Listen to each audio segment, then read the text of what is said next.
All right, good afternoon. Welcome to the pod. We're going to talk this sunny Tuesday afternoon about one of the most transformative topics happening in America. As many of you may know or may not know, I learned more so recently that there's a great transformative topic happening where like 30% of offices are now vacant. And what some have calculated that that's like leading to maybe over $1 trillion in empty commercial office buildings, right? And on top of that, you have a lot of people that are also without homes in the major cities in America.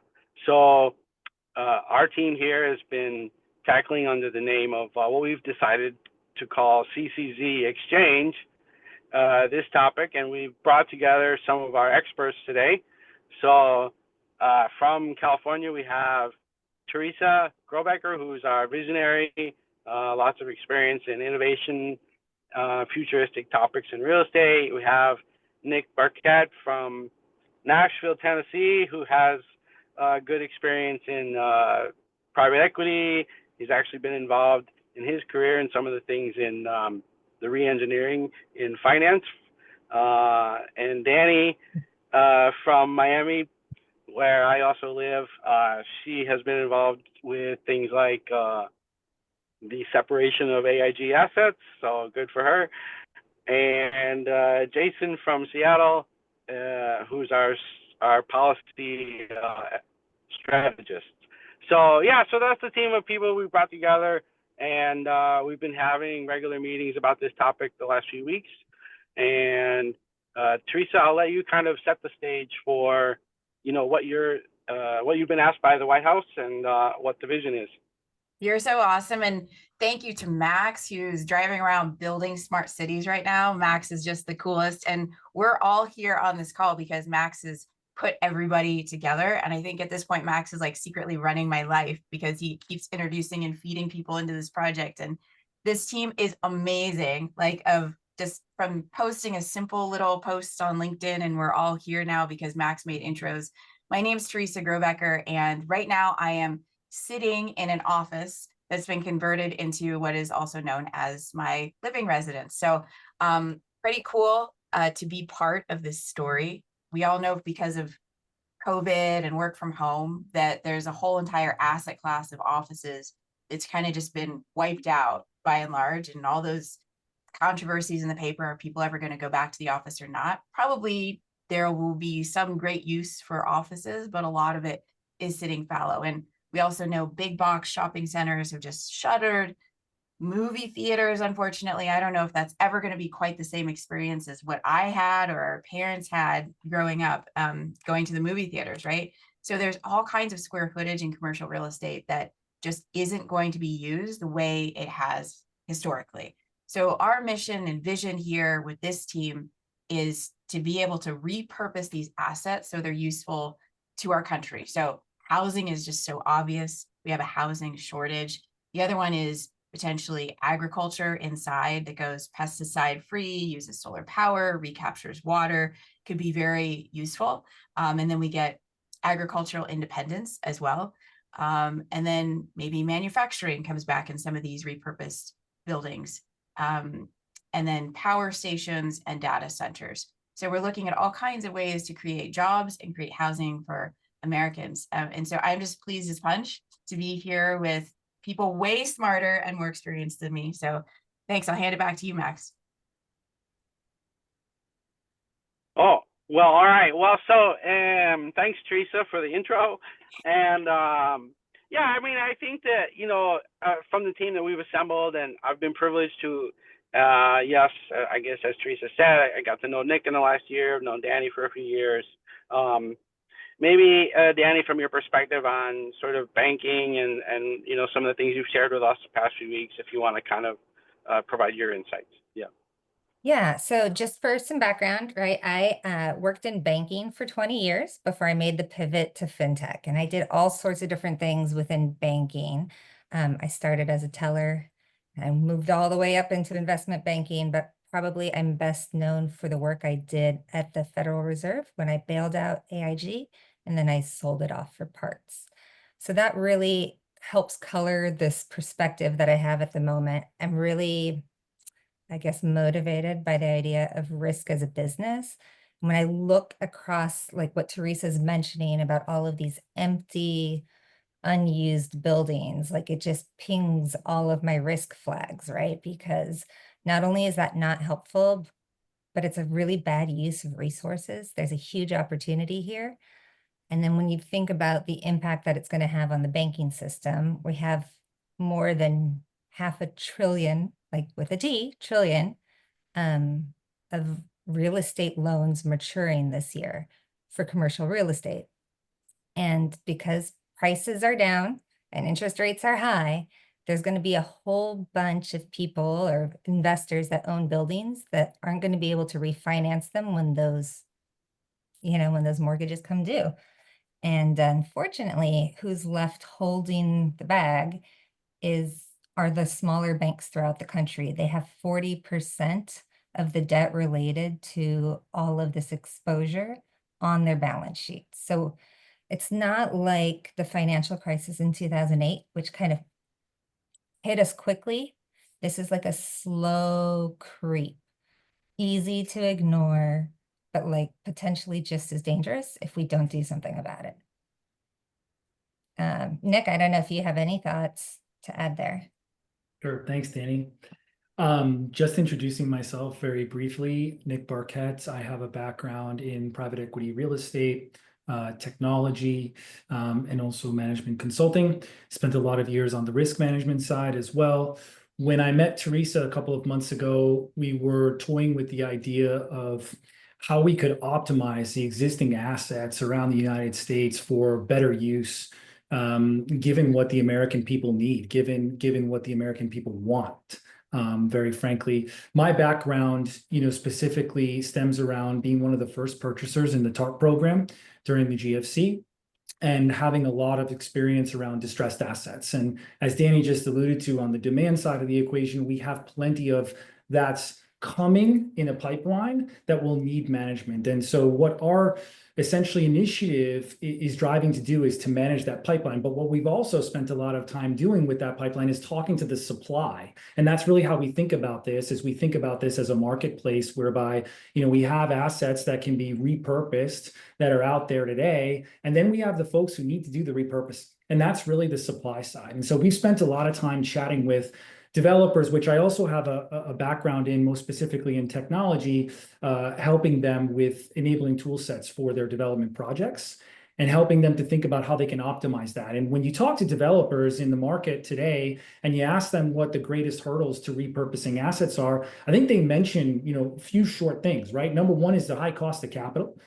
In today's market. Number two is the regulatory environment, specifically at the local level, and how they can get over those hurdles in order to get these projects completed with a solid risk return profile. And I think that's the big challenge. So what we seek to do here in CCZ is really bring to the table tool sets for those developers to be able to access lower cost financing. And also, an environment where we offer incentives to the regulatory environment so we can lower those hurdles for those developers and give them a better opportunity of returning capital to their investors.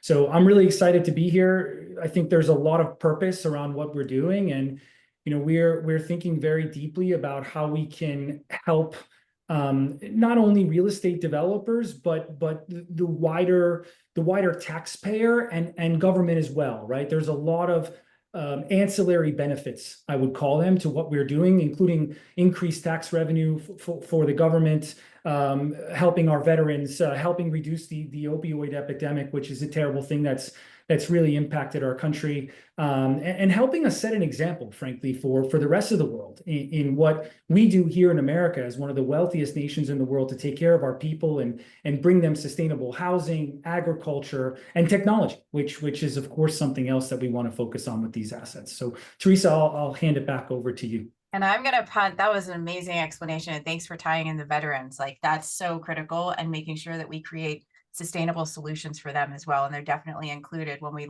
broaden the scope of this project just from office to housing to broader commercial real estate. So it's absolutely phenomenal. I'm going to punt it over or introduce to Jason Gano. We're so like grateful, right? And we're so lucky to have Jason as part of our team. Jason brings with us years of experience on the lobbying side and helping us navigate political waters.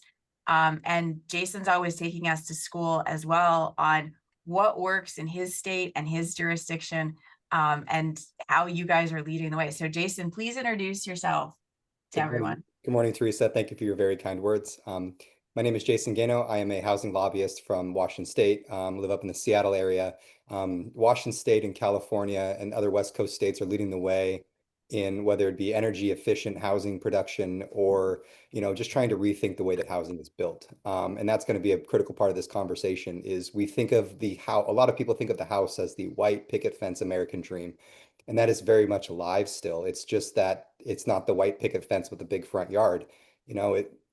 What worked back then might not work anymore. You drive by a bunch of houses that have a 25 or 30-foot front yard and no one's in it, right? No one puts their dog in it anymore. Everyone puts their dog inside or in the back. And so I look at the front yard and I'm like, if that house was more towards the street, we could put an ADU in the back for grandma to live in or my mom to live in. And so it's really a shift in how we think about housing, where density can be good, it can be healthy, and it can be energy efficient and great for the planet and our communities. And that all ties together in homelessness and mental health and healthcare and all that stuff. It's all preventative, and it all starts with housing. And so I'm very happy to be part of this conversation on a national level. So thank you for having me here today, Teresa. You're amazing. Yeah. And I think creating more housing at any level alleviates pressure at the very bottom, right? Like you're able to create more housing stock here. Everyone kind of moves into a house then from the bottom level, and creating housing stock can do no harm, right? It's a humanitarian, it's like a human right, I think. It doesn't matter what side of the aisle, as you're the lobbyist, right? Like prove me wrong here, but like I think of housing as a bipartisan issue, that it shouldn't be polarized, right? Yeah, no, it's completely a bipartisan issue. It's just, what does housing look like to you? And I think really communicating that, because like you said, you live in a remodeled commercial building and you absolutely love it. But if you had a couple Labrador retrievers, that might not be the ideal situation for you. And so it's really about finding the ideal housing situation that works for you, and that starts with being able to build many types of housing. That's the most important thing, is just having options. And if we limit ourselves, then we're limiting our housing supply. So true. And I do have a rather large dog sitting at my feet right now, and she absolutely loves this location. There's always like different people to smell because it's commercial, it's mixed use. So down below, there's like a plethora of drop food, right, from Starbucks down below. And actually, the person who helped me choose this location is my son, my 14-year-old son. I think he was 13 at the time, and he's 12 at the time. And he saw it, he fell in love with it, and he demanded I buy it. We've had a family meeting with my older son, who's now 16. So I think they were 12 and 14 at the time. And they had a family meeting because it wasn't quite clean inside. And the older one said, family meeting, we're not buying this. And the younger one said, that can be taken care of. And he said, I'm buying this property, speaking about himself. And he like shut the phone off. So like, I think it's just, everyone has their own vision of what housing is. And I'm surprised even at the youngest level, you'd think like a kid would want the white picket fence. And like, he's lived in that before. And he was like, no, let's pick your new adventure, right? Like, so couldn't agree with you more that our concept of housing needs to broaden so that we can put all humans under a roof of some kind.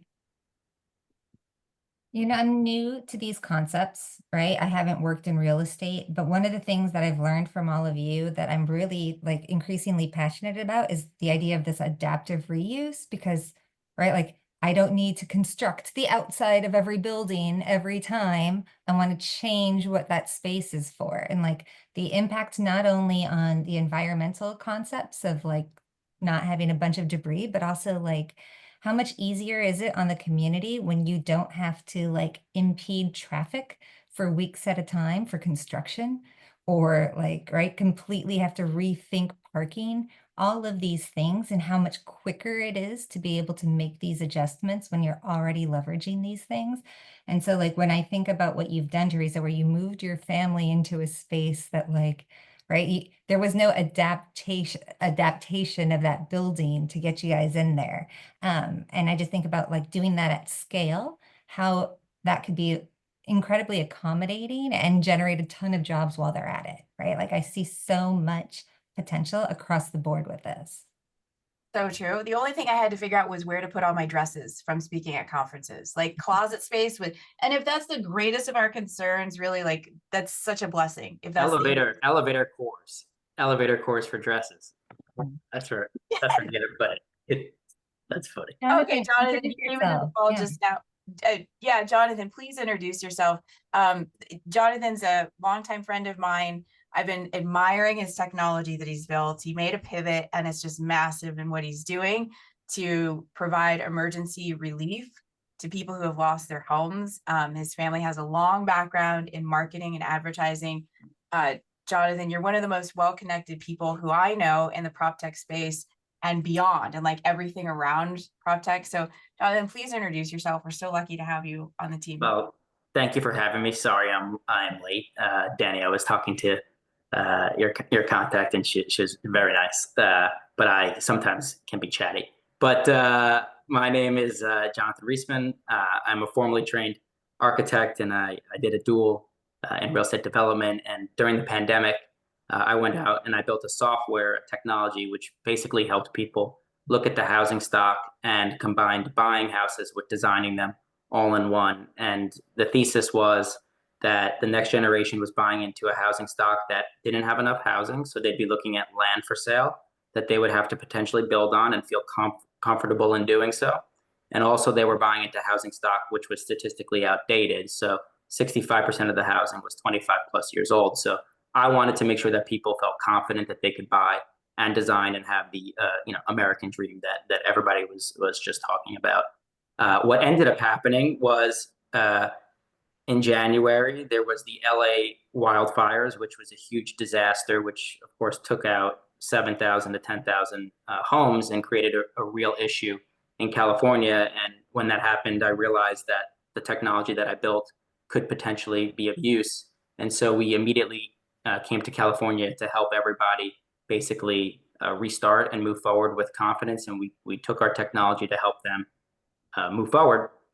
And once we did that, we realized that this is a national issue. It doesn't just happen once. Last year, there were 27 natural disasters in the United States that caused over $1 billion worth of damage. And so we're working to try to help put in place a platform, a protocol, and a procedure to help people mitigate and be prepared. And so, of course, that's a big effort and a huge lift, and I can't do it alone. And that's why I'm so excited to be a part of everything that we are always talking about, on top of which I think it connects pretty hand in hand with the commercial efforts of saying there's not enough housing, there's consistent disasters, we need to be prepared better as a country in housing across the board. And so that's me. Sorry for the long-winded answer, and excited to be here.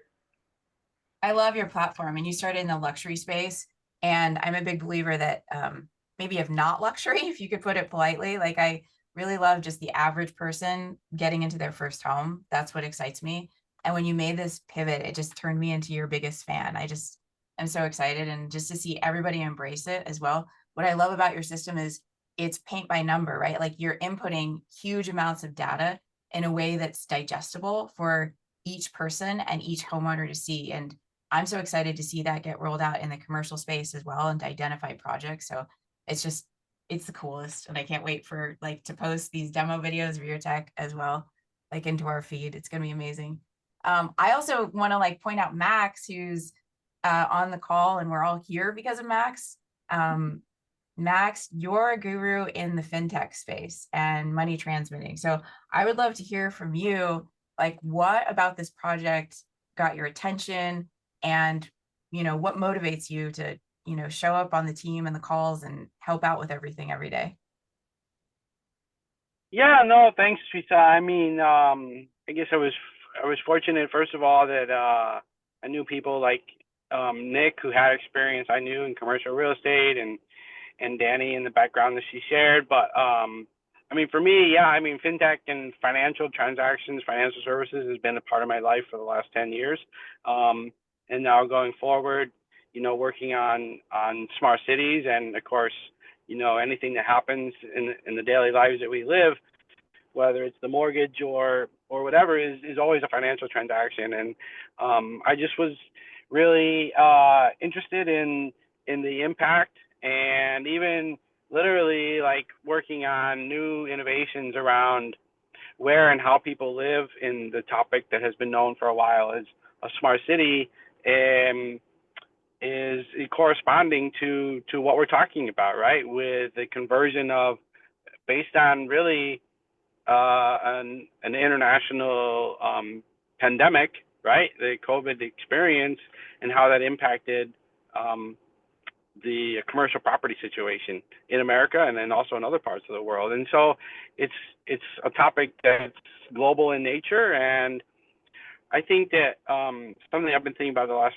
few minutes, which I'd be curious to have us talk about. And so I know that like we found this guy who had owned a lot of property named Chad, and he spoke to you about how with the what's happening, right? And even yesterday there was an article in the Wall Street Journal about a major developer that has had to maybe turn the keys back to the bank, and the banks are like, we don't want to deal with this.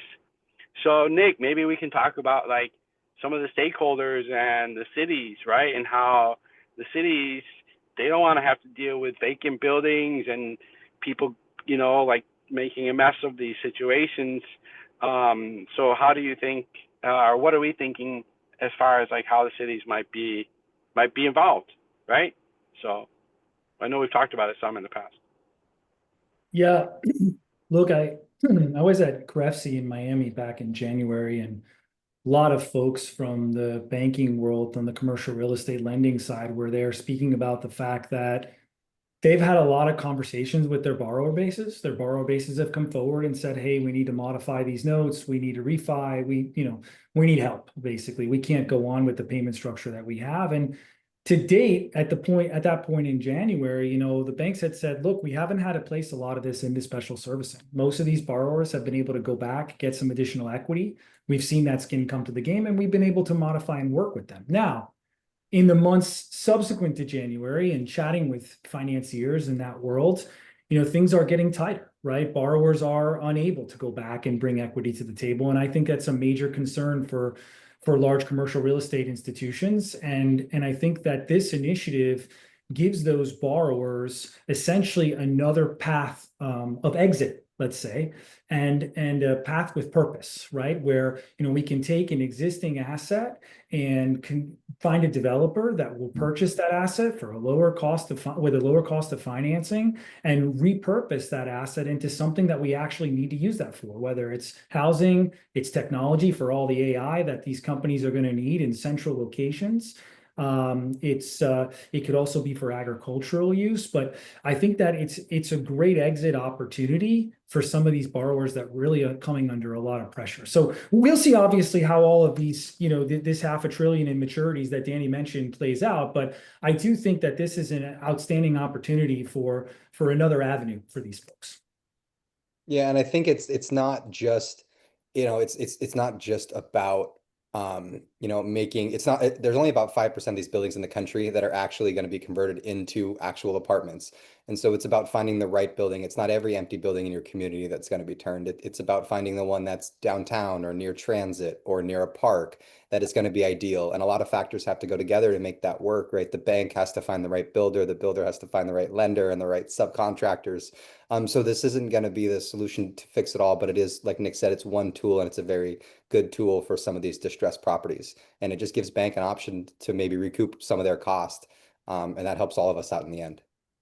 That's right. And I think it's also a major contributor to our labor market economics, right? I think is super important to recognize is we're going to create jobs with this opportunity. And we're also going to, the end product will also give the opportunity for folks to have jobs in urban cores where today they can't, because they can't get to work, right? Or they have to commute 2 hours and clog our freeways, and all of what comes with the frustration that comes with managing that traffic. I think it's great to see that in this $28 trillion economy of America, and the Fed trying to balance their dual mandate in terms of inflation and labor market. This is something that can really help on both sides of that, right? If we're all able to offer low cost financing for the projects they've done, but create jobs, not only in the process of doing the adaptive reuse, but at the end, having those those jobs in the service economies in these urban cores available to us, and having housing that's right there on site cuts down on traffic, creates less emissions, obviously, gives folks an opportunity to have a home and somewhere to live with some level of convenience with their children, in their personal lives, and of course their professional endeavors. Right. If I live in the same building of which I work in, and the same building of which my kids go to daycare in, and Right. the school is down the street, I don't need a car. I don't need to pay fuel, right? I have extra money for savings or retirement or take my kids to Disneyland. It provides people options to live the life that they want without having to live the suburban lifestyle that we've been taught for the past 50 years. No, you're right. And that's part of the purpose of our project here. I think, Teresa, we talked about this in the beginning, but I mentioned veterans and opioids. I don't mention that because they're buzzwords. I mention that because these are real challenges that our country faces. And I think everybody on the call is passionate about trying to find solutions to that. But if we think about some of the things Jason and I are talking about, it lengthens the list, right? Childcare in this country is a huge challenge. I am, at present not a parent, but I have plenty of friends who are, and that's a huge cost and essentially let's say a time pull, right, for many parents. So the closer we can make all these things together and provide, the more productive and efficient our economy is going to be. And I think that's another ultimate goal of this program, is to increase productivity in the labor force and efficiency as well. This is something that I think we tend to overlook sometimes, but is a direct byproduct of what we're trying to accomplish. And Nick, I think you hit something and then went past it, so I'd like to go back to it if you don't mind. But homelessness. I look at or unhoused. We call them the unhoused population in the Tacoma area or the Seattle area. We want to make sure people have houses, right? It's not homeless, it's unhoused, and so that term is used to make sure that we can build housing for these people. And I look at the number of 911 calls in Tacoma, and it approaches almost 40% are for homeless responses. I look at the number of fire calls in the city of Los Angeles, and I think it was like approaching 30% are just for homelessness response. And I think, but if we can, put people in homes where they're not on the street trying to light fires to stay warm, or they're not, sick because they're just trying to do something to distract themselves. It's really about improving the community. And that means, less money on fire and police response and more money into parks and roads and schools. And I think it all really starts with housing. And that creates waste, right, Jason? All that creates a lot of waste and inefficiency in the economy. And, we've got firemen running to calls that they shouldn't frankly have to run to, right? We should have these people in homes and these people working. And if we really are serious about America first, this is the focus that we absolutely need to have. There's also something really interesting that I don't think I've ever brought up, but just listening to you guys, it's kind of sparking an idea, but it almost gives us the opportunity, or gives the United States the opportunity to create some type of a new asset class. If you want to think of it from an architectural perspective, when the pandemic hit, it really did change the way in which work from home culture happened. Maybe perhaps some companies will mandate 5 days in office. Most don't. But also what we realize is that those corporations were taking less and less square footage in the commercial sector.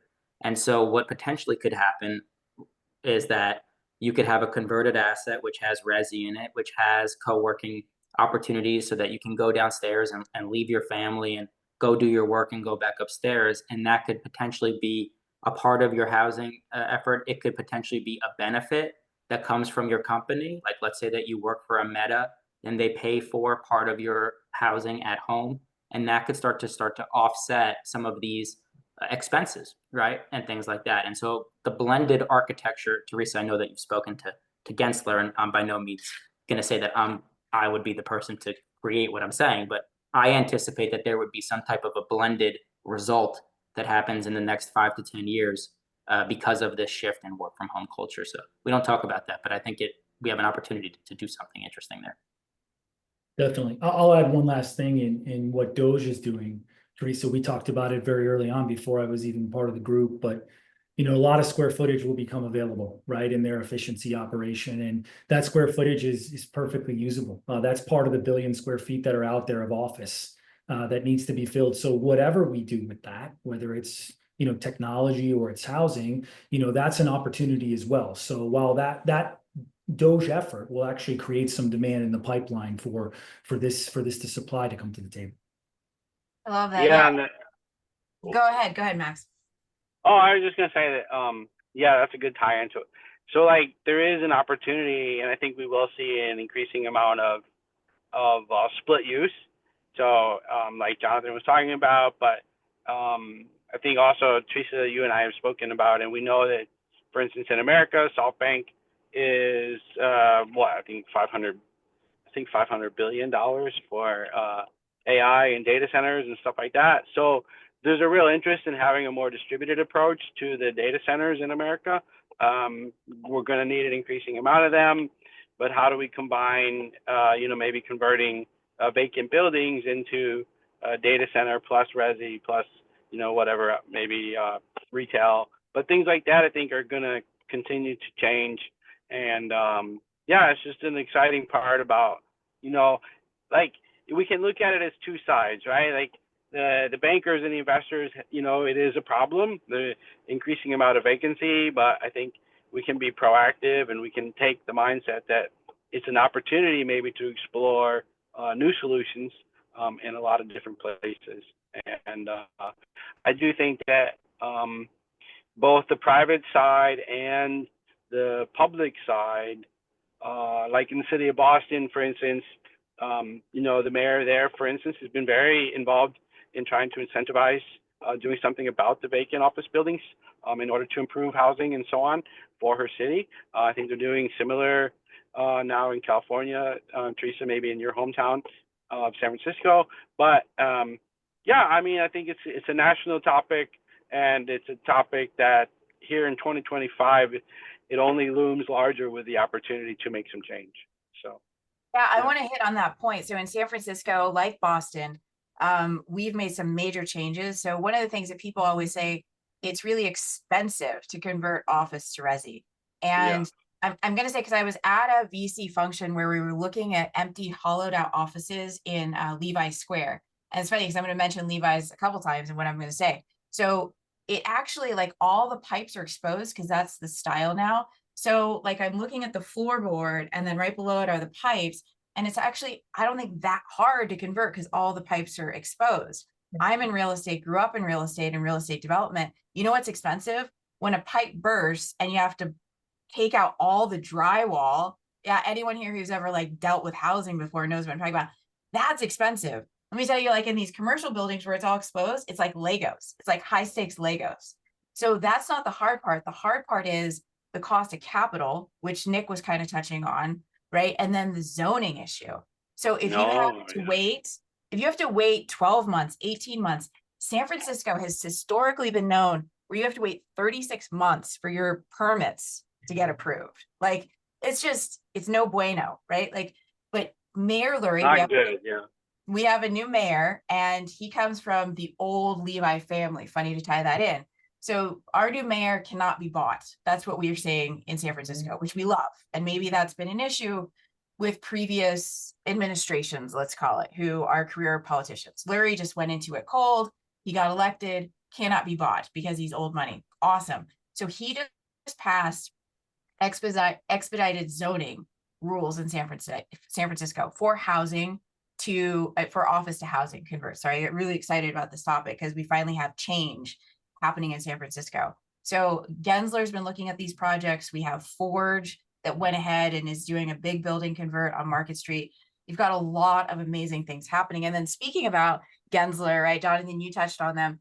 Gensler actually took a huge Macy's building down in the Palisades, and they stripped it and they made all the schooling facility for those kids who lost schooling in the fires. And like, it gives me goosebumps all over. Like, that just tells you what is possible with old buildings. Like, there's a need and there's a structure. Let's do something purposeful, adaptive reuse, Danny, as you brought up. So like, I'm just thrilled to see San Francisco leading the charge in this way, where like maybe we've been a laggard in housing, zoning, permitting, and innovation in that space. So like, true to form, we need to rise to that occasion. If the epicenter of technology in the world, one of the places, because Miami's on par too, right? Like, but if one of the epicenters is San Francisco, and like we crushed our own housing stock and office space because we're all tech heads and we can just go work from home, right? Like, then it's upon us, I think, to see this urban revival and to put a flag in the ground and say,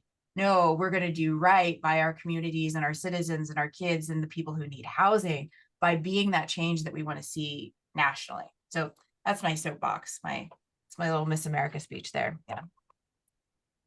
You know, I want to Yeah. point out too, because I don't think we mentioned it on the call. Like we talk a lot about like the human aspect and the impact it's going to have on our economy and on our communities. But like, this is not a charity. There are no handouts here, right? I think it's really important to come back to that concept that this is a market-driven approach, right? What we are doing with this initiative is creating you know, we talked about the tools and the frameworks before, right? We are creating the tools and frameworks to make this an investable initiative, right? So it's win-win-win, right? It's the public sector wins, it's right, Main Street wins, and there's a return for investors, right? Everyone gets aligned through this kind of program. And so like, it's not a handout situation. I love that. Yeah, no. We're not looking for public debt to be issued. We're looking for a way to work with the established institutions, right? We're not asking to be a drain on the American taxpayers at all. We're figuring out a way to align everyone on the same page to bring in private dollars, create new financial instruments. What do we say, Nick? What did we call it before as we were like talking about it before we started recording? The discounted access to discounted capital, right? No, access to the discount window where we could get lower cost of financing. And so what's great about this is it's not about trying to build something new. We're trying to take things that are already there, things that have already been in your community, vacant buildings that you might drive by every single day and talk to your partner and say, man, I wish something was in that, or man, I missed the store that was in there. You know, and what's nice is with this tax incentive or these opportunities, it would allow a builder to come in and make that thing beautiful again. In the Pacific Northwest, there's a really good example of this. There's a company called McMinimans, and they buy old schools, hotels, old buildings, and they turn them into modern hotels and restaurants. And like, they're really fun because they're all different, they're all unique, they're all beautiful. A really good example of one in Portland is McMinimans Kennedy School. When it was a school, it only employed 50 people. You know, from the 30s all the way up into the 80s. And then they were going to tear it down. This owner said, let me save it. Let me rebuild it. Let me make this an important thing to the community like it was. And now it's like 4 restaurants, multiple hotels, bars, and it employs 200 people. Right. And so there's people that used to go to school there now can come back and still enjoy that same building. And I was talking to some of the bartenders and they love that. They said having the students come back and enjoy this thing that was once part of their community and that still is part of their community. That wouldn't be possible without a program similar to this nationwide, making what's old beautiful again. Yeah, very cool. Hey, I know we've mentioned Gensler a couple times. We connected Teresa, right, with this rock star, famous guy who crunches numbers for a living, really. But I know you met with him recently. Like, what was his perspective on the opportunity, or like, I know he's worked with a lot of developers and stuff. Do you think there's anything that he shared that he's seeing in the marketplace that's relevant to this conversation? Yeah, so he validated everything that we've been working on, and he told us what it's like. So Gensler, especially Steve Paintner, he's the #1 architect in the space of converting offices to housing. And he works with all the top developers in the country. He personally looks at about 1,600 conversions a year, and about 400 of them get pushed forward as projects. So like, he's seeing really like just the best of them and working on them. And so what was cool is that he was able to validate our work here as a team. He was like, absolutely, what the developers need to see is a lower cost of capital to be able to access that. Tax holidays, which is something we haven't even brought up yet, like in the way that I affectionately call it, is like opportunity zones 2.0, right? Like something that gives developers the incentive to be able to put their money into this kind of project. Like, say you've been a real estate investor for like 30 years maybe, and you need to figure out how to handle your 1031, or say you're a regular developer just doing business. Opportunity zones have been super helpful for many, many different reasons, and that's what we're looking to do here. So it seems like what we're doing is in lockstep with the Gensler firm, and it was amazing to pick Stephen Paintner's mind on it. It was so great. I think between Max and Danny, you guys really helped stalk him appropriately and get in front of him. So he was in town. I was able to buy him a cup of coffee. So yeah, I'm thoroughly energized by the conversations that we have with them, and they're fully on board with helping and moving this forward and giving us feedback and making sure that what we create and we present to the public officials, that it's in line with what the private sector is looking for. And it's familiar, right? We're not trying to recreate this. We went through a thrift crisis in the early 90s in this country. We went through the GFC, and in both cases, there were public to private partnership models that were put into place that aligned incentives across all parties. And that's really how we found our way through, and kept folks in their roles, right? Kept, the government in a role of governance, kept the banks in the role of banking, and kept real estate, separate from those other elements. So I think that's a really important element to this is we've looked at history and said, what were those previous programs and how did we build those? And it's all about aligning incentives for all parties. So I think that's how we're going to be successful in this. Speaking of aligning incentives, right? Like bringing people back to urban centers, we've talked as a team and been like, how do we incentivize them? And then we peeled back the onion a little bit and we're like, wait a minute, these shopping malls and these areas that used to have a lot of commerce, they were hit hard because of COVID. And now you just don't have that sales tax revenue. So by bringing people into a space who need like all their services, that generates revenue, which then in turn feeds the local municipality. And I think to take it full circle, right? Like you have that money then in the community, and then you can fix problems like homelessness. If you don't have money, where are you going to get the money to fix like and create those social services? But if you have tax revenue coming in, then you really can fix the problems that are in a lot of the major cities, especially the blue cities, where just like you have a lot of homeless. So this goes full cycle. And I know we're always looking at another election cycle, right? And I don't think it matters what side of the aisle you're on, if you're in a red city or blue city, if you need jobs and you need to fix homelessness. And that's universal throughout the whole country. And maybe the problem is a little worse in certain states or certain cities or states versus others. But at the end of the day, I think this benefits anyone who's an elected official. Like I've never heard someone say, you know what, my city has too many jobs. Like, can we fire that guy because he created too many jobs? Or like, it's too clean on my street. Like no one's ever complained about that, right? And so I think you kind of nailed it. San Francisco is a good example of this. The historic district down there didn't have a whole lot of stores and people kind of going to it. And then they took away, I can't remember the law they passed, but they got rid of the parking requirement. And then that whole historic district has now just been completely revitalized. And building is one of the few things that can get you out of a recession, because you can build yourself out of it, because you're generating revenue, you're bringing in people to make new revenue and pay into that system. So it's just important to be able to build and take away as many barriers as you can. Yeah, you can build yourself out of a recession. That's beautiful. I was in the Broadway tunnel like a month ago, and it's at night, and I was like, what are the odds there are two Waymo cars in the tunnel at the same time? Like, you have to understand statistically how that's possible. Like, that's a self-driving car and two of them in the tunnel. Granted, they were pissing me off because I don't go the speed limit, but whatever, that's a personal problem, right? And they were kind of clogging up the tunnel.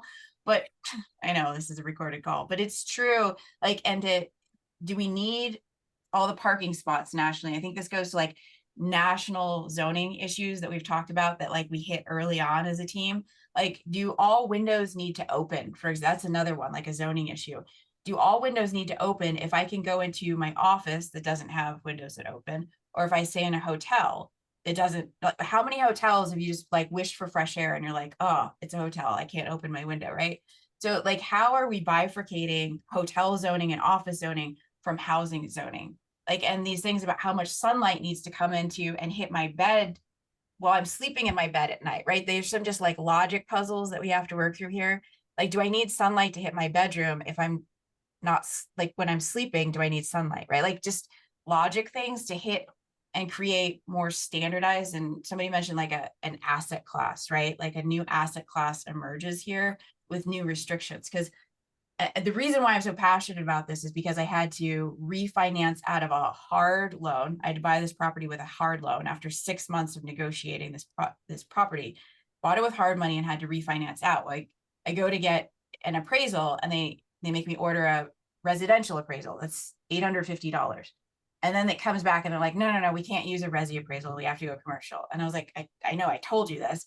And so then $2,900 later, I hire the commercial appraiser. He comes in, he steps in and he goes, wow, why am I here? Because the highest and best use for this property is obviously residential. And I was like, I know, right? Crazy. And I had to have like $4,000 later. It's because there was no standardization of this asset class. So yeah, like hopefully we get some modeling of this, maybe even so like there is no other property like this in Marin County where I sit right now. But like if you could extrapolate this, pull it out, and we were talking to CoreLogic is helping us with this project, right? If you can zoom out and pull out CoreLogic and Seattle and Chicago and New York and Miami and all these areas where there's office space, and then you kind of like prairie dog, right? Because if you're too much in your own district, this is what I learned as a realtor, you're too much in your own area, you don't realize what's happening at a national level. So if you like kind of look up and go, hey, how are you guys doing it over there? Oh, this is how we solve this issue. I feel like we're always talking to Jason and he's like, yeah, my state's already done this. That's old hat. But yeah. Yeah, I think we've been guys will picking where to explain. put lights and windows for about 5 years. The Department of Health goes on plans and tells you where to put light bulbs so you have enough lighting to do work and not get headaches. Yeah, I don't know why. So the point of that is saying that cities have taken on a lot more responsibility in the building of housing than they need to. We need to get back to the days of trusting the builder to build a good house, and he has insurance. We need to trust the architect to design a good house. We need to trust the engineer to engineer a good house, and we need to trust the bank to not lend money on a bad house. We need to get back in trusting in the system, because that's why it's so expensive. Is every step of the way is another $1,000, right? I have to kick my plans back to the engineer, $1,000, back to escrow, $1,000, right? It adds up. You know, I didn't realize that it was unique. You know, Teresa was talking about where she moved her family in. This building that I live in, it was converted from an office in 2004. And Teresa, you're absolutely right. In the other room, our windows don't open because it was in fact the stairwell of the original structure. And so like those windows don't open and everything's fine, right?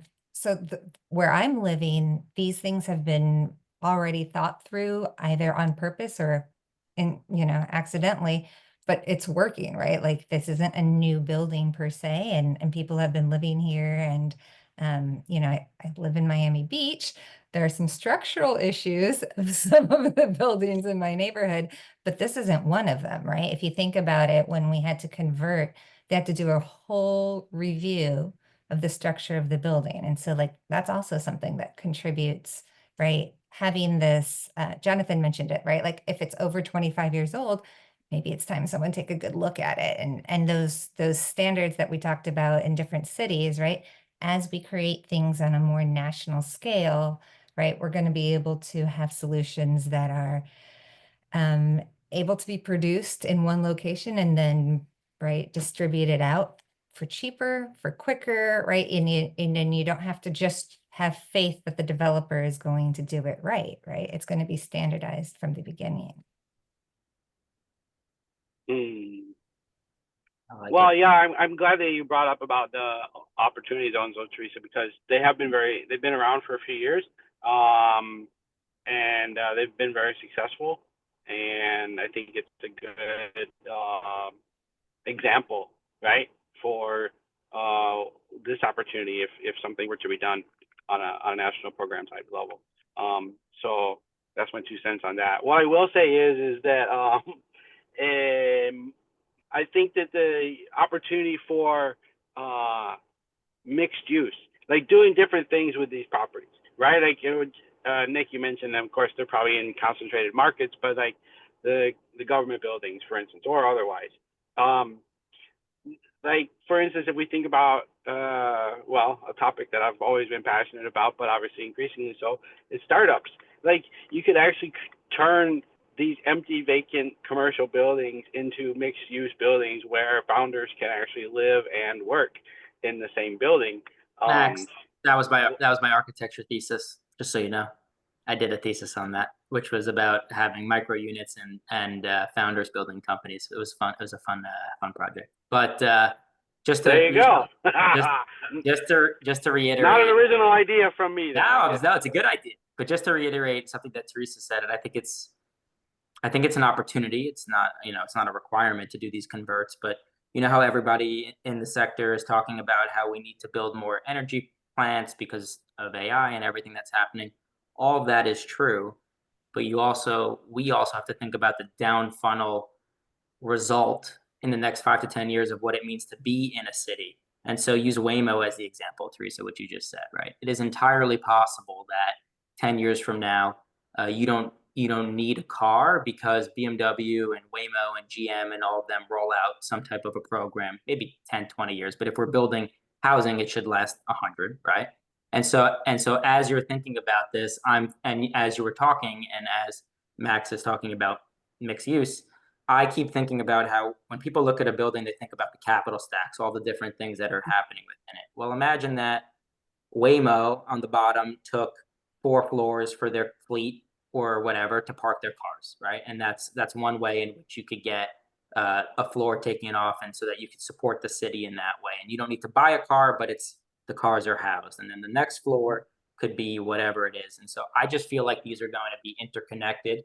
And if we don't think about them now, the energy requirements and everything that's going to be needed for a smart city is going to surpass the built environment, and then we'll be in a bad position in basically 10 to 20 years. So it's an interesting opportunity. I mean, I know it's a futuristic view, but these things are happening, and so there's an opportunity to collaborate with some of these entities to say, well, what do you think the city will look like in 10 years, 20 years, and things like that. And so that's it. So that's my architectural hat for thinking like that. Oh, I'm glad that you've thought about. We'll have to talk about this more about mixed use. It's a good idea. Just so you know, what I did is I put the PE and the VCs in the penthouse, and I put the founders on the bottom, and I said, let's meet in the middle for coffee and let's build some businesses. That was my thesis. There you go. There you go. There you go. That's yeah, awesome. And actually, I think here in just a second, I think here in Miami, as an example, Jason, one of the largest, the largest developer in Miami, he's building a quote unquote innovation building. So maybe there's an example for us to learn from. But yeah, I think it's lots of interesting ideas. What do you think, Teresa? I think, yeah, let's take it home. If you guys want to just roundtable and shotgun it and say, like, in what's reasonable to say, like everything's advancing so quickly. What if we say, like, in 18 months from now, or 2 years, 3 years from now, where do we want to see housing or this sector or the financing that's available for repurposing of buildings? I'll go ahead and start. Yeah. I want to see all types. I look at the city of Seattle, which is next month going to fully eliminate single family zoning, where about 80% of the city of Seattle was only single family homes zoned for that. They're going to be up to 4 homes per lot if you can build it. I just think for us having options, and I'd like to see options in 3 years to build whatever type of housing that you want or your kids want or your grandkids want, because what worked for us in the 50s and 60s and 70s doesn't work for everybody now. And those zoning laws used to be kind of like redlining and gerrymandering as well. So that's great to see. Yeah, that's amazing. That's cool. For me, I would like to see no empty strip malls, whether that's in an urban or a suburban environment, right? Like all of that could just be much better deployed, right? If that's something that we can see in 3 years, that'd be great. For me, I'd like to see a large increase in innovation from this program, right? I'd love to see us be able to create, those jobs. Americans are ambitious, right? They're people who are innovative and want to start businesses. And I think providing, more housing, more technology assets, more agriculture assets only push that card further. So I'd love to see us be able to create an ecosystem, if you will, of businesses that are created that come from programs like this. Yeah, Yeah, Oh. to echo on that, I think like these big Macy's, I think about like the 60,000, 100,000 square foot Macy's that'll never come back in Marin County. Yeah. I'd like to see that turned into something cool that even maybe I could That's go right. visit, right? Or like a field trip for the kids, where That's it's right. agriculture or it's repurposed for manufacturing. Some to be able to say that we're harvesting our food in a really much more environmentally friendly way, I think would be huge, instead of the waste that goes into like everything to like grow food, and to have even some of those products be pharmaceutical in nature, and to have some independence there and be growing things that are good for humans. I would love to see that, on top of course the housing and getting the homeless off the streets. Yeah, Of course. unhoused, as Jason would say, unhoused. Yeah.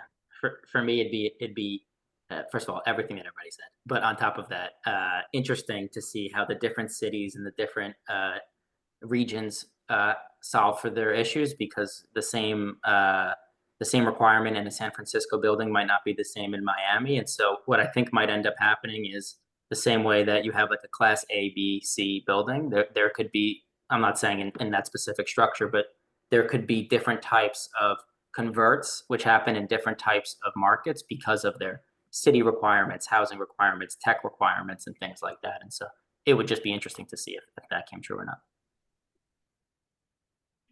Yeah, I mean, I guess from my perspective, I think that everything we've talked about today is really provocative and educational, and I think there's lots of opportunity ahead. I think it would be interesting and beneficial to see in the next 12 to 18 months, perhaps, the ability whereby the private markets, like the developers and the bankers of the world, would collaborate more with the city and the government entities in our major American cities to really try to transform.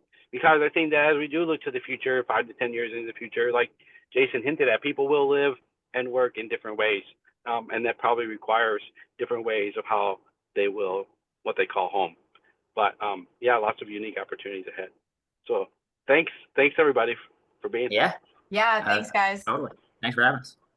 Love you guys. Thank you. Until next time.